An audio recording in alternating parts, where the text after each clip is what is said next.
ভানুবাবু, আপনি বিজ্ঞানী হর্ষবর্ধনকে চেনেন? হ্যাঁ চিনি। হঠাৎ এই প্রশ্ন কেন বাটুল বাবু? দরকার আছে।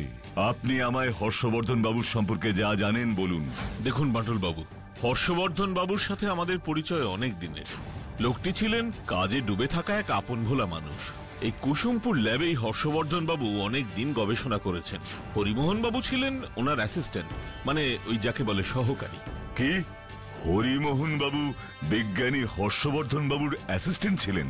হ্যাঁ, এতে এত অবাক হবার কি আছে বাটুল বাবু? কেন এই কথাটা আপনি আগে জানতেন না? না, আমার জানাই ছিল না।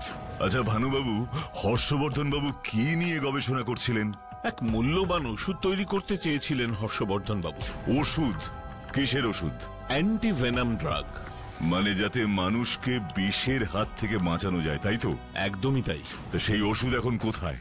সেই মূল্যবান ওষুধ আবিষ্কার করে যেতে পারেননি হর্ষবর্ধন বাবু। কেন? কি হলো ভানুবাবু, চুপ করে গেলেন কেন? আসলে অনেক রাত পর্যন্ত ল্যাবে গবেষণার কাজ করতেন হর্ষবর্ধন বাবু। সাথে হরিমোহন বাবুও থাকতেন ওনাকে সাহায্য করবার জন্য।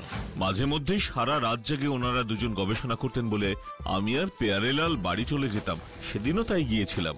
সেদিন রাতে মানে যেদিন হর্ষবর্ধন বাবু মারা যান। কি হয়েছিল সে রাতে? আমরা তো বাড়ি চলে গিয়েছিলাম। পরদিন সকালে ল্যাবে এসে দেখি হর্ষবর্ধন বাবু মারা গেছেন। মারা গেছেন মানে কিভাবে?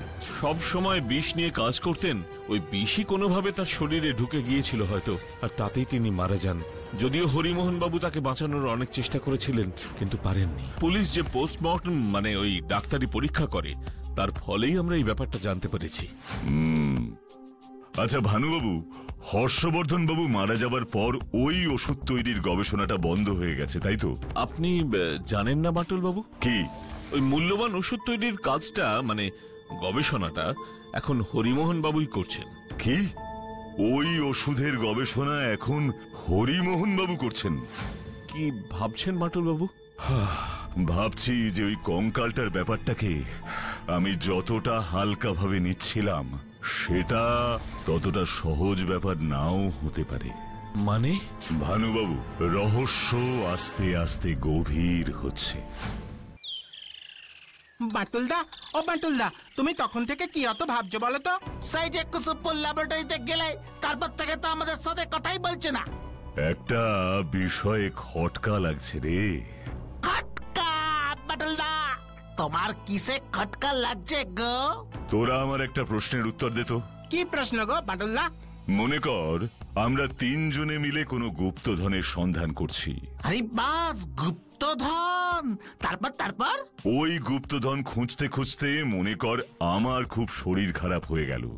আর তারপর কি বাটুলদা? তারপর তোরা দুজন মিলে গুপ্তধনটা উদ্ধার করলি। তাহলে কি হবে?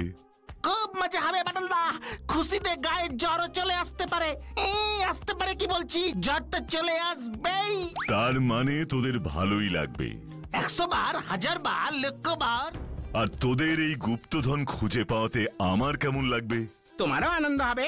ভাববে তোমার অ্যাসিস্ট্যান্ট হিসেবে আমরা খুব ভালো কাজ করেছি। গুড। হরিমোহন বাবুও তো হর্ষবর্ধন বাবুর অ্যাসিস্ট্যান্ট ছিল। তাহলে হরিমোহনের উপর ওর ওই কঙ্কালের এত রাগের কারণটা কি?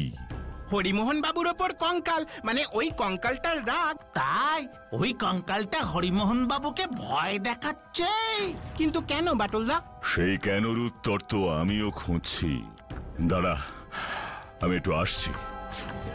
বাটুলদা কি সব বলে গেল বলতো? কিছুই তো বুঝলাম না।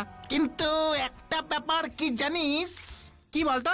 ওই হর্ষবর্ধন বাবু হলেন মাস্টার আর হরিমোহন হলো ওনার ছাত্র। এখন তুই বল বাচ্চু, ছাত্রের উপর মাস্টার কখনো রাগ করে? যখন ছাত্র অন্যায় করে। আর কখন খুব রাগ করে? যখন ছাত্র খুব বেশি অন্যায় করে। তুই কি বললি বাচ্চু? বললাম যখন কোনো ছাত্র খুব বড় অন্যায় করে তখন তার মাস্টার তার উপর খুব বেশি রাগ করে। Good, very good. তার মানে হরিমোহন বাবুও কোনো বড় অন্যায় কাজ করেছে হর্ষবর্ধন বাবুর সাথে।